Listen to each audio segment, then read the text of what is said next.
Chère Martha, crois-tu vraiment que, vu de l'extérieur, je sois si sympathique? Vois-tu, j'ai des doutes. Je pense dégager quelque chose d'étrange, et cela tient au fait que je n'ai jamais été jeune. Je sais maintenant que je ne suis pas un génie, et je me demande bien comment j'ai pu désirer en être un.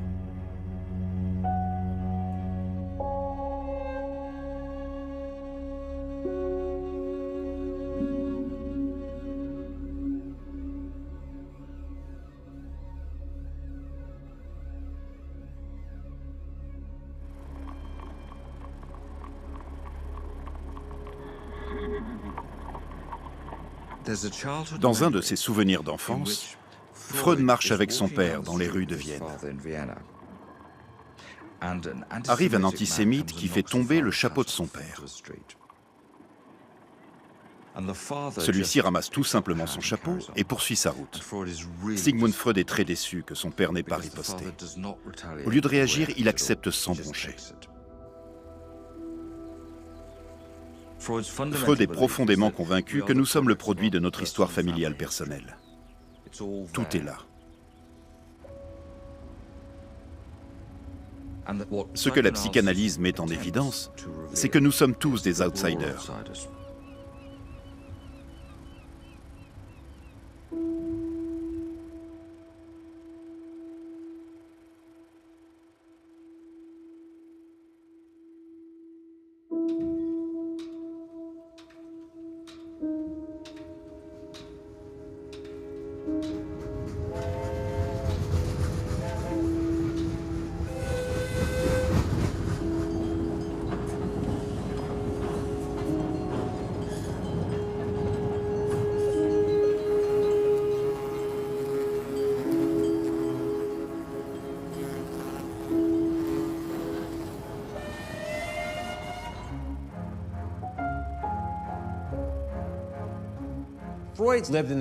Freud vit alors dans une société très complexe, à Vienne, capitale d'un empire au bord du gouffre. Comme souvent dans le cas d'autres empires déchus, on tente à chercher un bouc émissaire. Et à Vienne, les boucs émissaires, ce seront les Juifs. Comme toute personne issue d'une minorité, il a dû lutter pendant ses études et tout au long de sa carrière.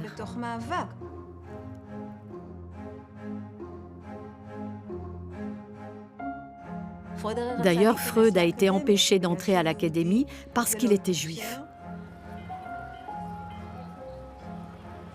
Il a donc dû se frayer son propre chemin.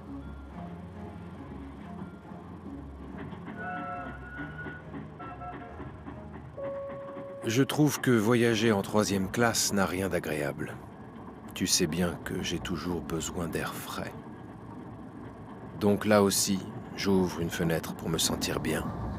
Sur quoi on m'enjoint de la refermer. Alors que nous parlementons, quelqu'un s'écrie « C'est un misérable juif ». La situation prend alors une toute autre tournure. Le contrôleur propose de m'installer dans un autre compartiment, ce que je refuse. L'antisémite réitère sa demande, je réplique « Non, c'est un autre employé qui va trancher. En hiver, les fenêtres doivent rester closes. » Alors j'ai refermé la fenêtre.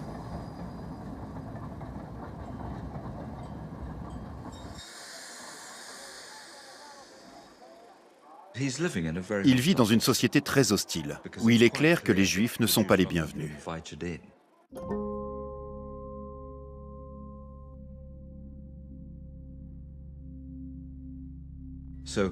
À mon avis, la position de Freud est celle de quelqu'un qui souhaite s'assimiler, mais sans faire de compromis, sans se trahir.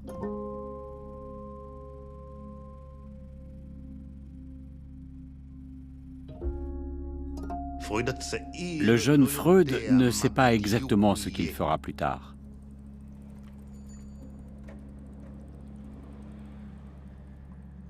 Il peut s'imaginer devenir juriste ou bien député.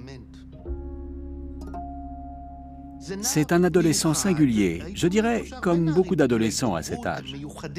Sauf que pour la plupart d'entre nous, ce trait de caractère se perd. Sa mère l'adulait, et c'est un euphémisme. Seul garçon dans cette famille de filles, il a droit à une chambre à lui. En tant que garçon, il est privilégié, ce qui est assez courant dans les familles juives. Par exemple, alors que les sœurs de Freud étudient le piano, le jeune Freud se plaint du bruit. Et hop, le piano sort de la maison.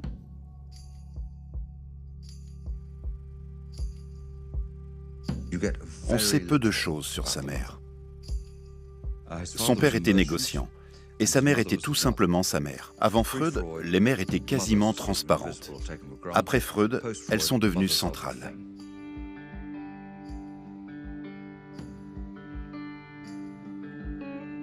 En tant qu'homme d'affaires, son père avait échoué. Ce n'était ni un homme de pouvoir, ni un homme de culture. La relation qu'il entretient avec son père est donc teintée de déception. Il se mettra en quête d'autres figures paternelles au cours de son existence. Il dira clairement que tout enfant, à un moment donné, pense que ces gens ne peuvent pas être ses parents. Ils sont trop ordinaires, trop ennuyeux.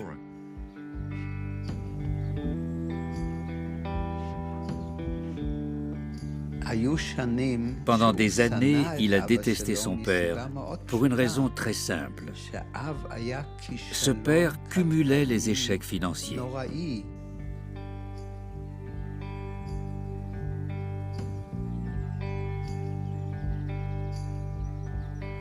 Freud a dû trouver à qui demander de l'argent pour arriver, par exemple, à payer son loyer.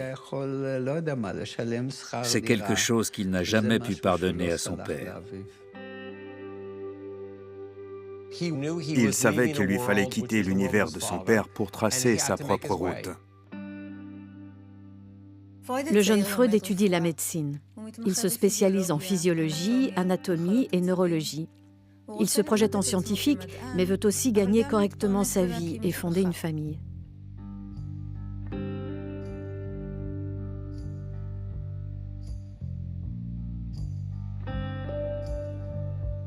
Martha Freud, qui a correspondu avec Freud tout au long de leur fiançailles, aurait sûrement été plus pratiquante si son époux le lui avait permis.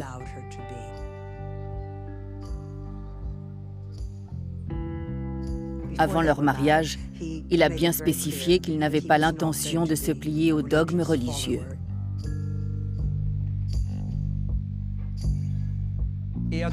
Il pensait que l'assimilation lui serait utile. Mais par la suite, il a bien compris que c'est par ses propres performances qu'il devrait s'imposer, sans se laisser déstabiliser par l'antisémitisme.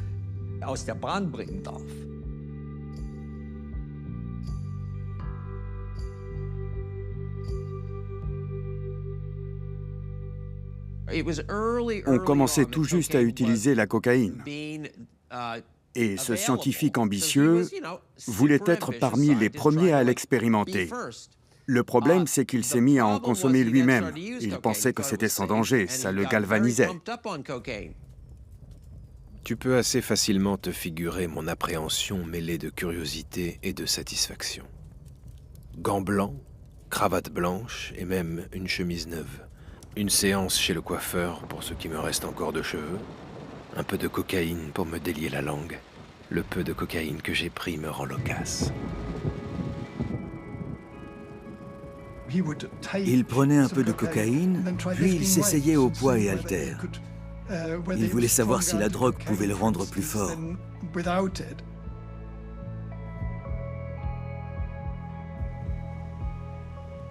Ma petite princesse, je t'embrasse à t'en rendre toute rouge et te nourris à t'en rendre toute ronde. Et si tu n'es pas sage, tu verras bien qui de nous deux est le plus fort. La gentille petite fille qui ne mange rien, ou le grand monsieur fougueux qui a de la cocaïne dans le corps.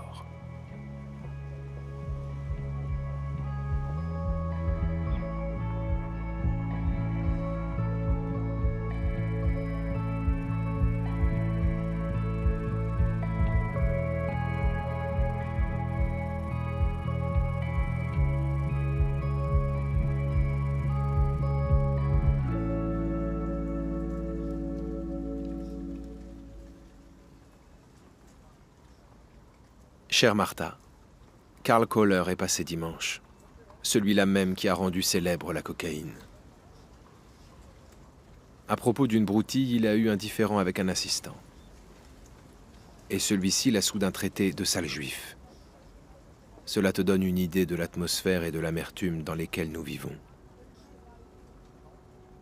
Je suis trop agité pour t'en écrire plus.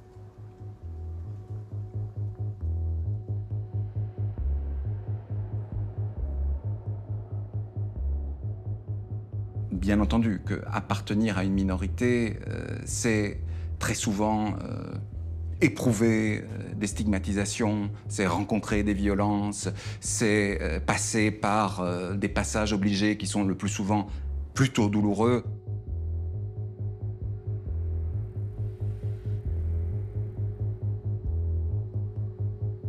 Oui, certainement. Il y a chez Freud cette attention aux différences, aux minoritaires, à celles et ceux qui ne rentrent pas dans le moule.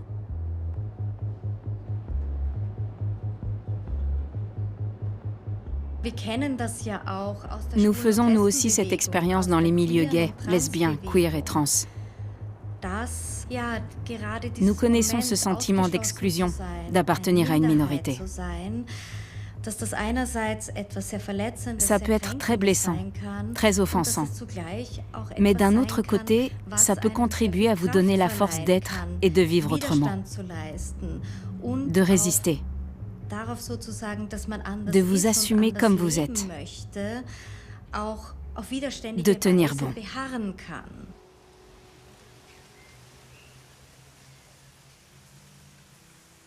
Cher Wilhelm, mon analyse continue. Elle reste mon principal intérêt. Tout est encore obscur, même les problèmes.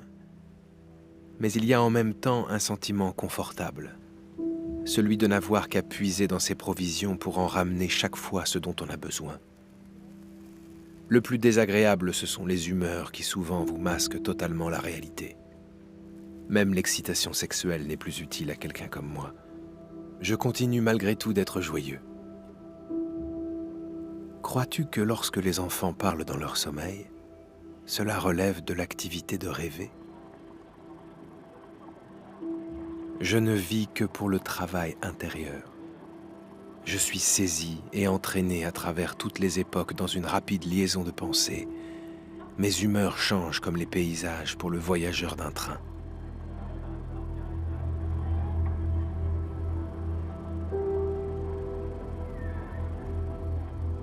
Nous avons vécu chaque instant de notre enfance, et pourtant, nous nous souvenons de si peu de choses. Ce que nous considérons comme notre enfance n'est qu'une infime partie de l'expérience réellement vécue. Aussi, Freud se demande-t-il pourquoi nos souvenirs sont si peu nombreux. Peut-être les traces que nous en gardons ne sont-elles pas réelles, mais plutôt des sortes de souvenirs écrans, comme dans un film.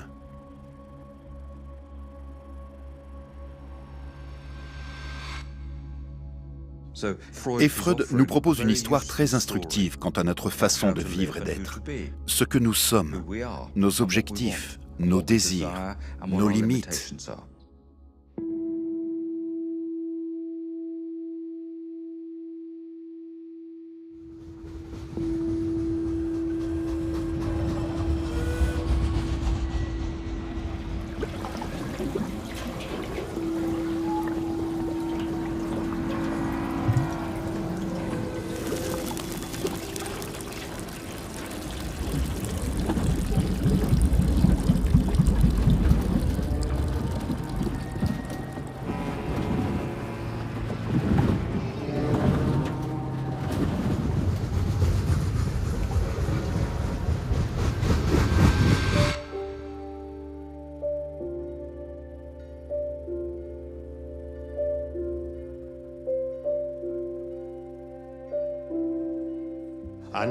Pour son auto-analyse, il commence par consigner systématiquement ses rêves aux alentours de 1897.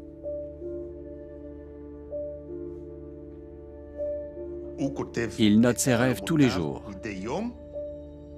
Il essaye de les comprendre et de leur donner un sens.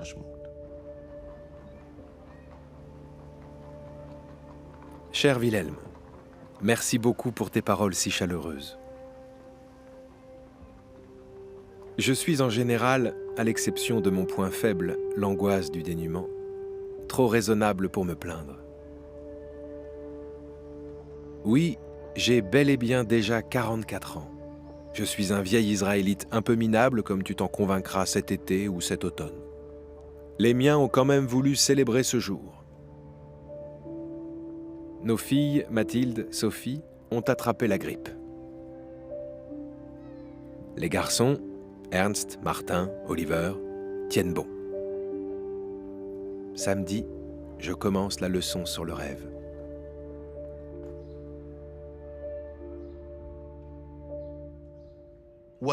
Il aurait pu devenir un de ces médecins connus et reconnus à Vienne, qui se déplacent en fiacre et soignent les grands bourgeois de la ville.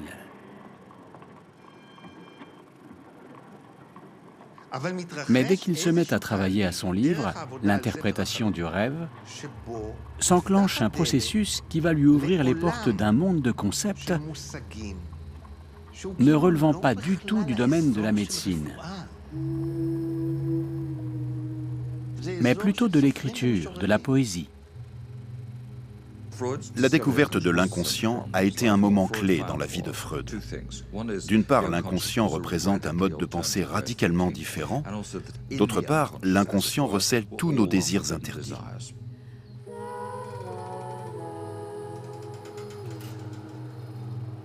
L'idée de l'inconscient, c'est que tout ce que nous traversons, tout ce que nous sommes, tout ce dont nous nous imprégnons, dès les impressions sensorielles les plus précoces jusqu'aux idées les plus abstraites, existe quelque part dans une strate cachée, comme si tout cela résonnait dans une antique cité enfouie.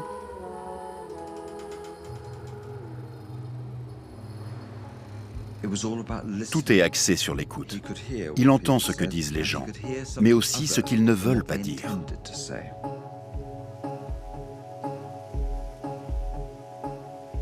Les mortels ne peuvent cacher aucun secret. Celui dont les lèvres se taisent bavarde avec le bout des doigts. Il se trahit par tous les pores. Je m'imposais la tâche de ramener au jour ce que les hommes dissimulent, d'observer ce qu'ils disent et laissent voir.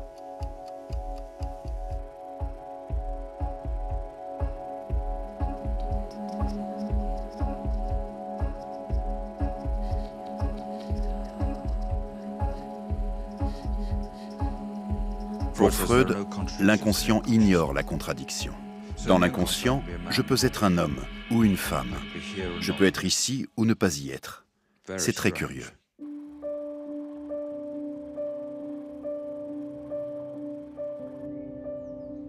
Arrive un moment où Freud se rend compte que les gens ont besoin de parler. Il s'aperçoit que le langage recèle des trésors d'informations, de savoir, de sentiments. Et il met au point ses entretiens thérapeutiques. Pas de contact physique, pas de médicaments, rien que la parole.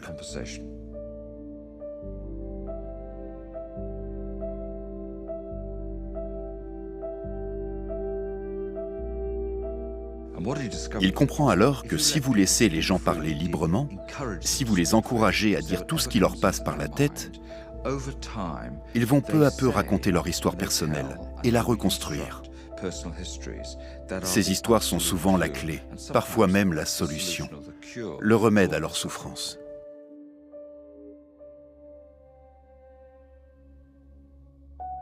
Il disait à ses patients, « Imaginez que vous faites un voyage en train et contentez-vous de décrire le paysage tel qu'il défile devant vous. »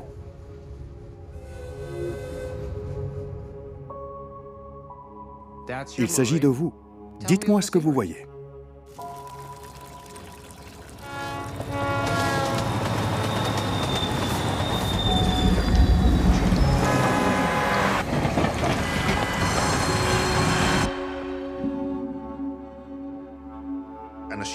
Les gens qui se pressent chez Freud le font après avoir désespérément tenté de trouver un remède chez les psychiatres, les neurologues, après avoir testé l'hydrothérapie et même, parfois, après avoir subi des traitements physiques douloureux.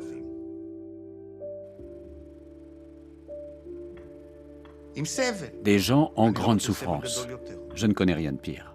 C'est une souffrance qui ne s'arrête jamais.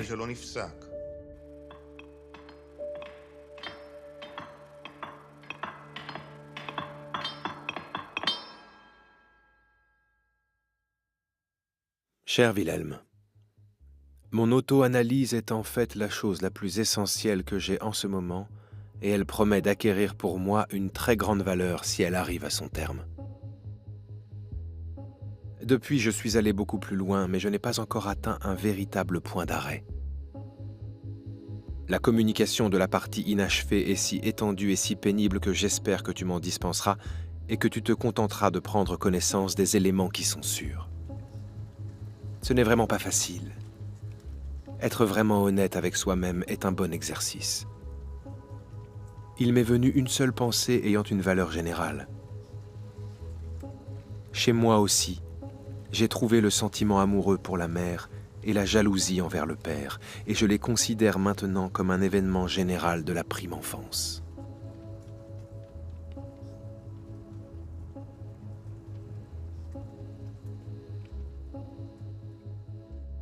Et au moment où il est en train de développer ses idées, son père meurt.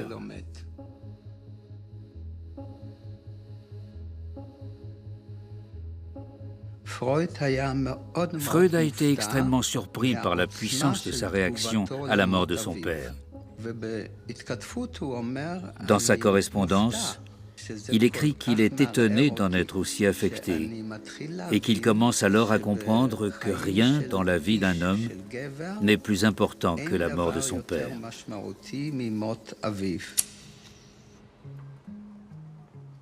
C'est un morceau de mon auto-analyse.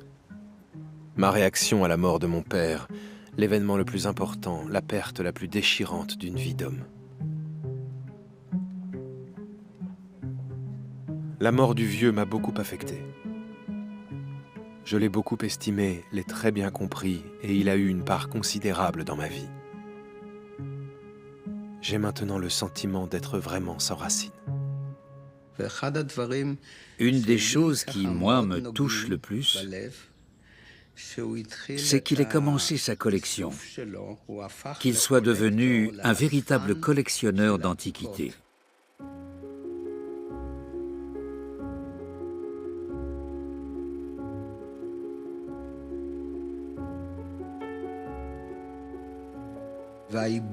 La traduction du deuil s'est faite en rassemblant autour de lui des choses qui ne sont plus. Parce que les antiquités, ce sont des vestiges. C'est ce qui reste. Ce sont des traces de ce qui a été. Je viens de décorer mon bureau avec des plâtres de statues florentines. Cela a été pour moi la source d'un extraordinaire réconfort. J'ai l'intention de devenir riche pour répéter ces voyages.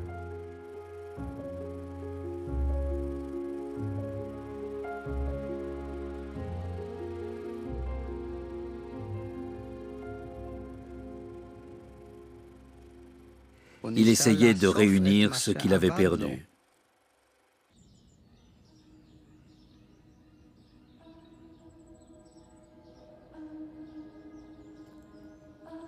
La mort du père a eu chez Freud un effet déclencheur.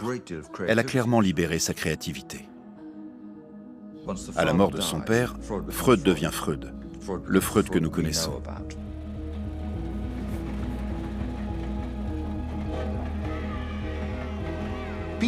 Tout à coup, cet homme s'engage sur une voie qui va le mener à des découvertes extraordinaires.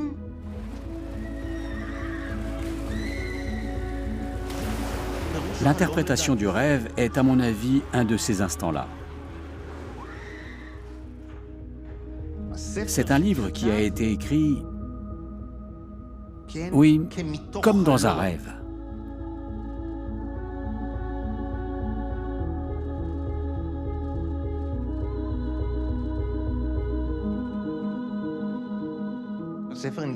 Il a fait l'objet de recensions sérieuses, mais n'a pas été reconnu comme une œuvre qui allait révolutionner le monde.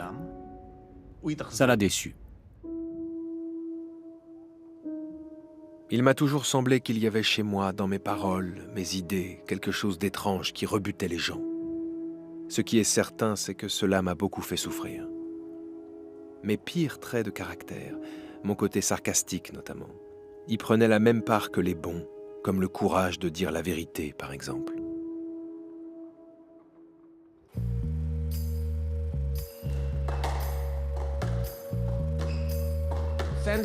En cette fin de siècle, Vienne était un endroit très particulier. On était bien conscient du fait que les conventions, en matière de sexualité notamment, étaient tout à fait hypocrites. Cette idée que les hommes étaient monogames et que les femmes étaient pures était un mensonge que tout le monde à Vienne pouvait percer à jour. Il y avait en effet quantité de prostituées et de nombreux cas de syphilis parmi les hommes. Pour lui, le moment était donc venu de changer radicalement de trajectoire, de prendre ses distances par rapport à son père et sa mère.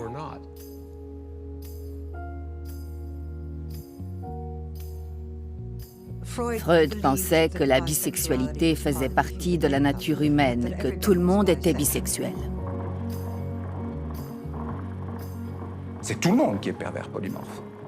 Ça veut dire qu'il n'y a pas de normalité dans le champ de la sexualité. Aucun être humain n'est normal. Donc tout le monde est un petit peu queer pour Freud, d'une part.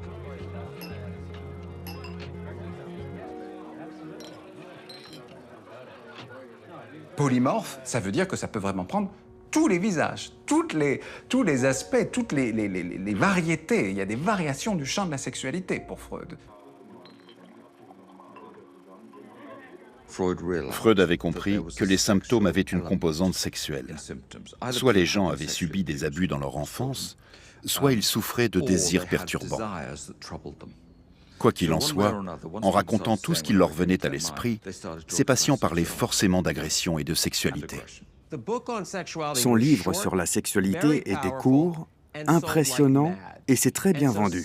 Tout le monde s'est mis à parler de Freud.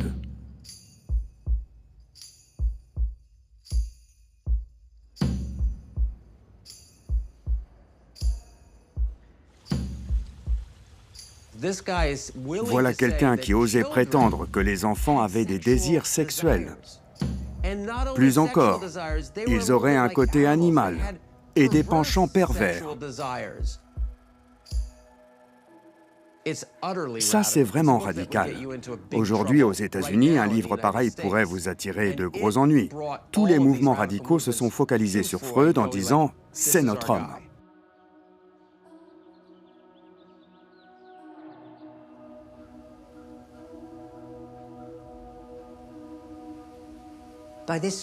À cette époque, Freud est connu parce qu'il soutient que, d'une manière ou d'une autre, la cause d'une pathologie peut renvoyer à la sexualité.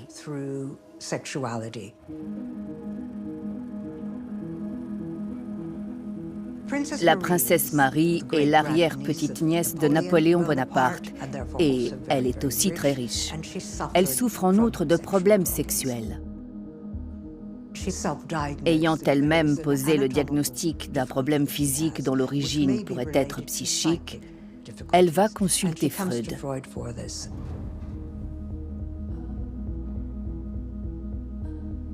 En fait, c'est des cahiers qu'elle ramène. Elle a écrit enfant des cahiers.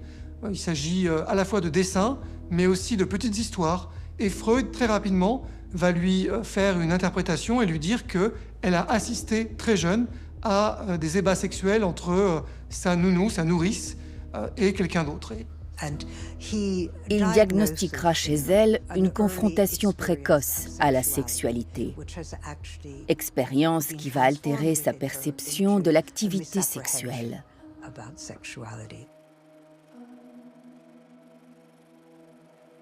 Découvrir par la suite, en faisant son enquête, qu'il s'agit en réalité d'une intuition assez géniale de Freud, puisque effectivement, une de ses nourrices et un des hommes de maison ont eu des rapports sexuels lorsqu'elle était enfant, devant son berceau.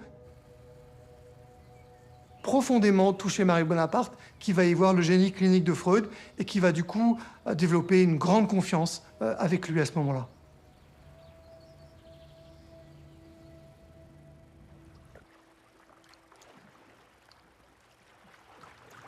Ma chère Marie, il y a longtemps que je ne vous ai pas écrit, tandis que vous vous baignez dans la mer bleue. Sans doute savez-vous pourquoi, et cela doit se voir aussi à mon écriture. La psychanalyse est mon œuvre, et je crois même pouvoir affirmer qu'aujourd'hui encore, où je suis loin d'être le seul psychanalyste, personne n'est à même de savoir mieux que moi ce qu'est la psychanalyse. En quoi elle diffère d'autres modes d'exploration de la vie psychique. Il n'y a pas de matière plus grandiose, plus riche, plus mystérieuse, digne de tous les efforts de l'intellect humain que la vie psychique. À n'en pas douter, la psychologie est la plus noble des gentes d'âme. Bien à vous, Freud.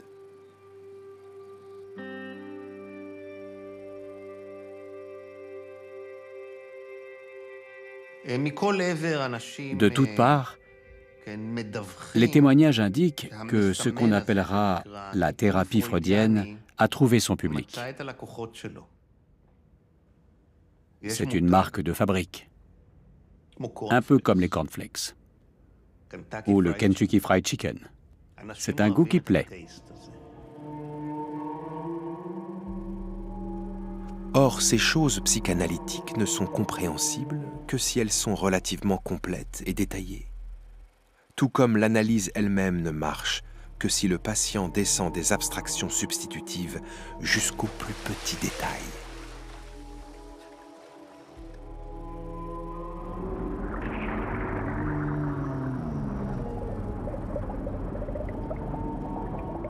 Il en résulte que la discrétion est incompatible avec un bon exposé d'analyse. Il faut être sans scrupule, s'exposer, se livrer en pâture, se trahir, se conduire comme un artiste qui achète des couleurs avec l'argent du ménage et brûle les meubles pour réchauffer le modèle.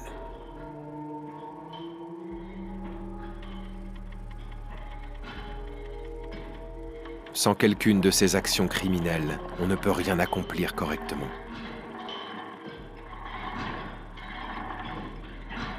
Freud disait « ça, deux personnes peuvent l'accomplir si elles n'ont pas de relation sexuelle.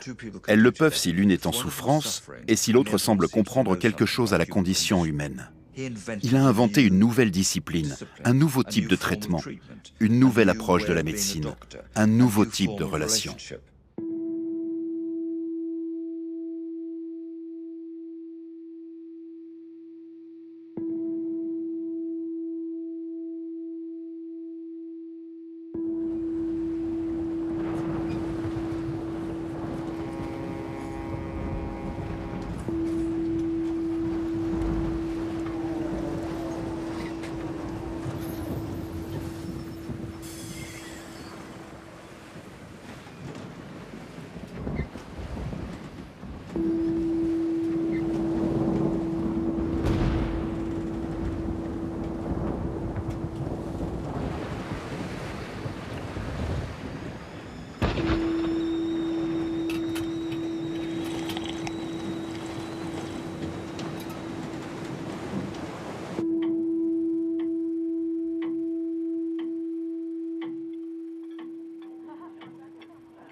Chère Sophie, tu te trompes si tu m'imagines effarée par cette nouvelle. Bien au contraire, je m'en réjouis fort. Réjouissons-nous donc de la venue de cette jolie petite fille. Je te conseille d'accepter bien volontiers cet enfant et n'allez pas perturber cette attente avec des soucis et des regrets. En clair, que cette naissance ne vous cause aucun souci d'argent. Que faire à l'avenir ? Ce par quoi il aurait fallu commencer, prendre la contraception au sérieux. Et puisque les médecins en bourgeois sont si rétrogrades, mieux vaut entreprendre un voyage à Berlin et s'y faire prescrire le seul moyen fiable. Avec toutes mes félicitations, Papa.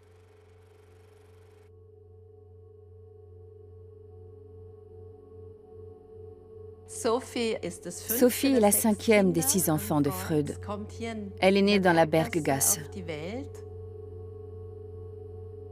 Elle avait quelque chose qui éveillait la sympathie, l'amour. Elle a contracté la grippe espagnole et elle est morte dans un hôpital de Hambourg.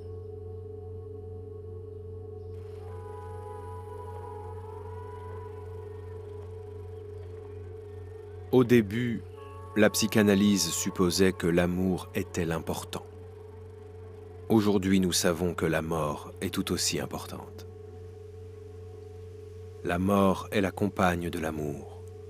Ensemble, ils gouvernent le monde. Biologiquement, tout être vivant a envie de l'arrêt de la fièvre appelée vie. Ce désir peut être déguisé. Néanmoins, l'objectif ultime de la vie est sa propre extinction.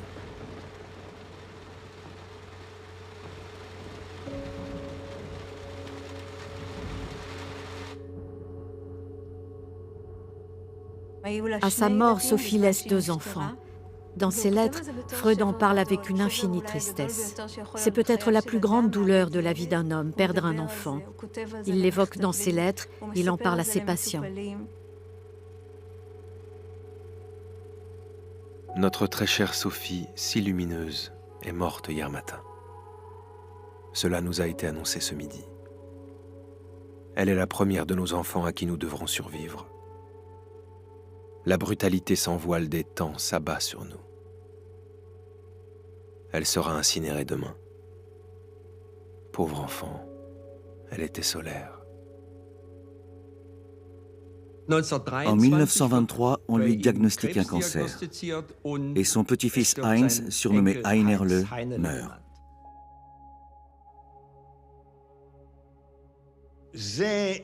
Freud perd le goût de vivre.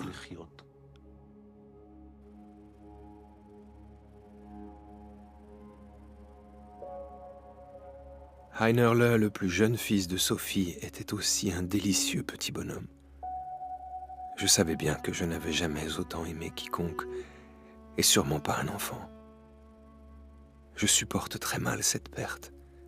Je crois n'avoir jamais éprouvé un tel chagrin.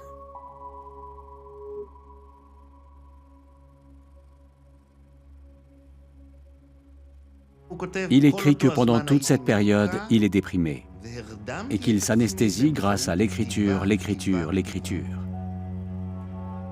Freud était comme ça.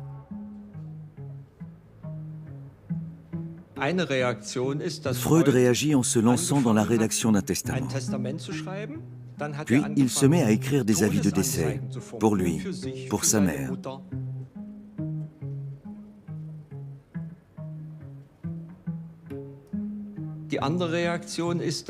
Autre réflexe, il conclut un contrat avec son nouveau médecin par lequel celui-ci s'engage à l'aider à quitter ce monde dans la dignité.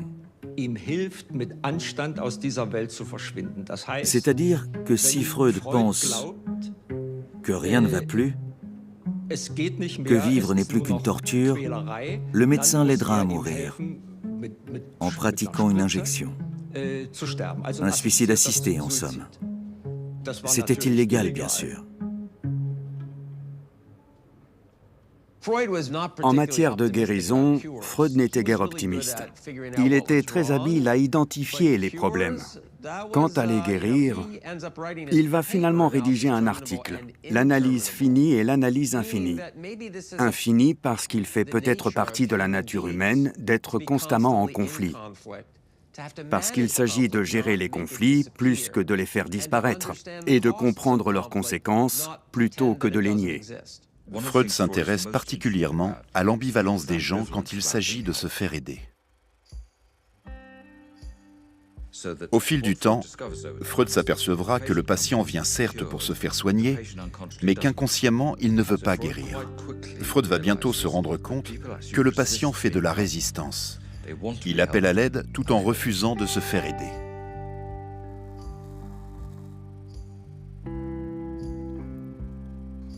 Parce que manifestement, les symptômes font partie de l'automédication du patient. Ils sont les solutions qu'il a trouvées à sa souffrance. Personne n'abandonne aisément ces solutions. Elles sont souvent l'œuvre de toute une vie. Le patient tient à sa souffrance qui finit par lui tenir lieu de sexualité ou de plaisir. Le plaisir de souffrir.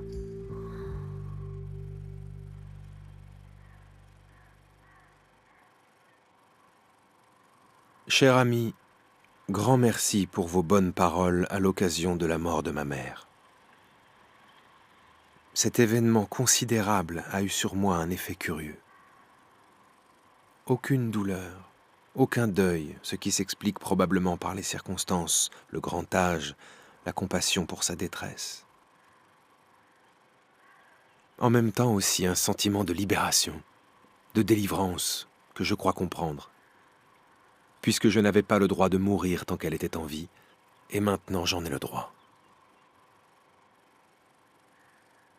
D'une certaine façon, les valeurs de la vie ont dû se modifier remarquablement dans les couches profondes. Je n'ai pas assisté à l'enterrement. Les mauvaises années pour Sigmund Freud en tant qu'homme sont souvent de bonnes années pour la théorie psychanalytique. C'est-à-dire que sa capacité à travailler et à écrire, même dans un état de dépression, voire de désespoir, nous permet aujourd'hui encore de discuter de ses idées.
Quels sont les desseins et les objectifs vitaux trahis par la conduite des hommes?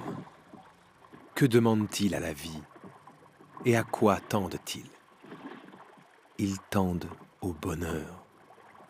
Les hommes veulent être heureux et le rester. D'un côté, éviter douleur et privation de joie. De l'autre, rechercher de fortes jouissances. C'est absolument irréalisable. Tout l'ordre de l'univers s'y oppose. Il n'est point entré dans le plan de la création que l'homme soit heureux.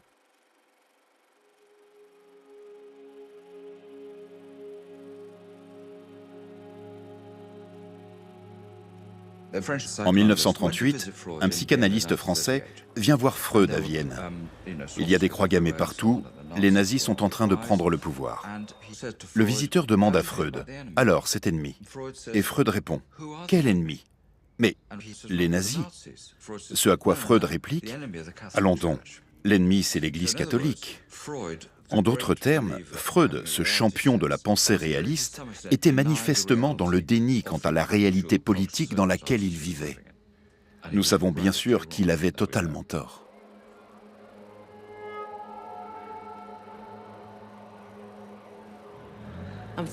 Dès le 15 mars, les SA effectueront une première razzia au numéro 19 de la Berggasse. Une semaine plus tard, le 22 mars, il y en aura une seconde en présence de la Gestapo.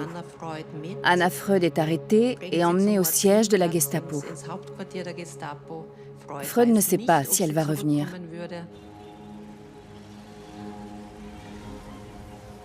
En Autriche, Freud se croit en sécurité.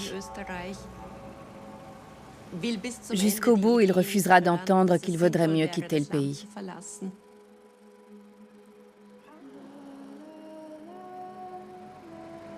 Marie Bonaparte prend l'Orient Express, elle se rend à Vienne immédiatement et elle voit tout de suite qu'il faut organiser la fuite et elle veut sauver les documents.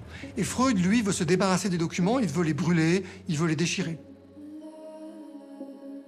elle est fâchée parce qu'elle se dispute avec lui, et lui dit finalement qu'il n'est pas possible de tout garder, et il veut détruire des choses. Et donc elle va lui désobéir. En allant, lorsqu'il est dans une autre pièce, la nuit, chercher dans la corbeille à papier, dans les tiroirs qui n'ont pas été ouverts. Et donc elle va demander à des diplomates d'utiliser leurs valises diplomatiques qui peuvent ne pas être ouvertes par les nazis.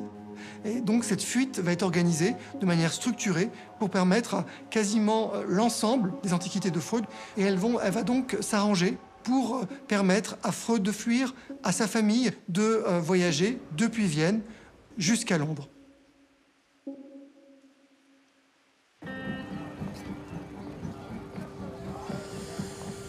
Aujourd'hui, je quitte Vienne pour toujours. Après 78 ans de travail acharné, je dois quitter mon pays. J'ai vu la dissolution de la société scientifique que j'avais fondée, la destruction de nos instituts et notre imprimerie accaparée par les envahisseurs. Les ouvrages que j'ai publiés ont été confisqués ou envoyés au pilon. Il appartenait à une minorité. Il a beaucoup souffert de l'antisémitisme et il finira par être chassé de Vienne.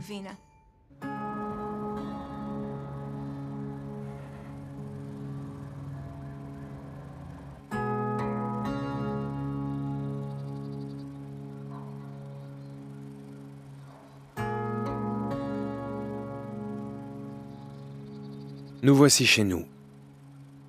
C'est très joli, comme vous pourrez, je l'espère, bientôt le constater. C'est clair, confortable, spacieux, seulement qu'une chambre d'amis.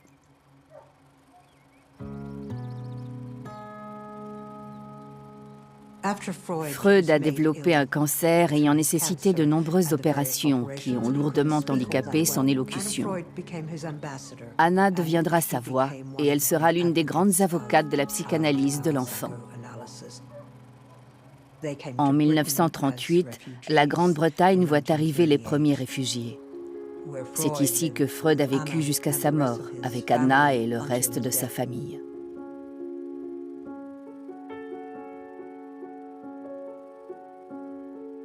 J'appartiens à une race qui, au Moyen-Âge, a été rendue responsable de toutes les épidémies nationales. De telles expériences dégrisent et rendent peu enclins à croire aux illusions.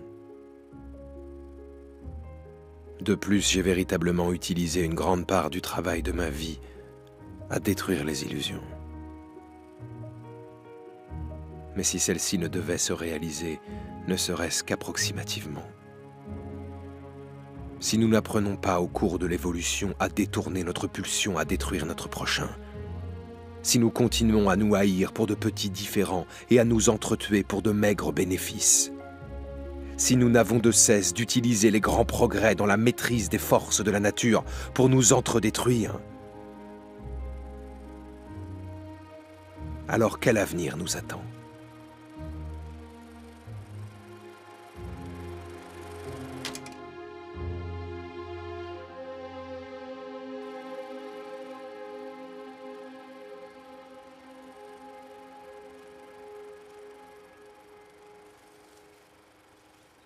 Le 21 septembre 1939, Freud rappelle à Max Schur, son médecin, que ce dernier lui a promis son aide par contrat.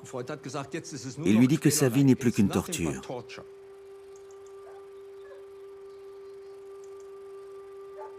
Le médecin lui injecte d'abord une dose normale d'antalgique avant de lui administrer une overdose. Freud sombre alors dans le coma et il meurt le troisième jour, le 23 septembre.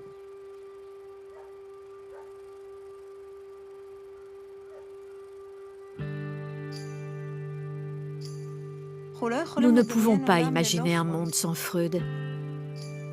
Depuis son bureau, Freud a vraiment changé le monde et notre façon de le regarder. L'idée que je me fais de Freud, c'est que c'était un homme juif tout à fait ordinaire. Je pense que cet homme, encore que ce soit un fantasme bien sûr, aurait pu être, disons, opticien. En tout cas, un juif gentil, intelligent, ayant le sens de l'humour. ordinaire au meilleur sens du terme. En dépit d'une solide confiance en lui, je pense qu'il avait une grande compréhension pour la banalité humaine. D'une façon ou d'une autre, nous sommes tous dans le même bateau. Et chacun recèle plus qu'on ne le pense. Il n'y a pas d'homme simple, ni de femme.